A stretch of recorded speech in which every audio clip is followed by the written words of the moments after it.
کله چې ټولې خبرې خلکو ته خلاصې کړې نو عیسی کفرنهم ته لاړو. هلته د صوبدار یو نوکر و کم چې په هغه ډېر ګران و او هغه مرګي حال پروت و. نو کله چې صوبدار د عیسی په هکله واورېدل نو هغه یو څو یهودیان مشران ورولېږل او خواست یې ورته وکړو چې هغه راشي او د هغه نوکر له شفا ورکړي.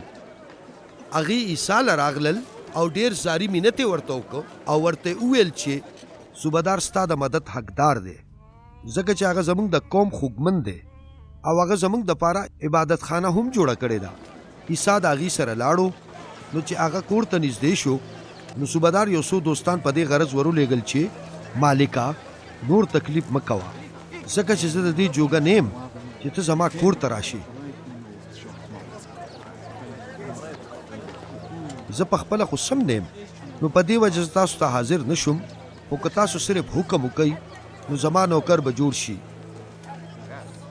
ځکه چې زه پوهېږم چې زه په خپله د بل د حکم لاندې او سپایان زما د حکم لاندې دي چې زه یو ته ووایم چې لاړ شه نو هغه لاړ شي او چې بل ته ووایم چې دې خوا راشه نو هغه راشي او چې خپل غلام ته ووایم چې داسې وکړه نو هغه یې هغه شان کوي.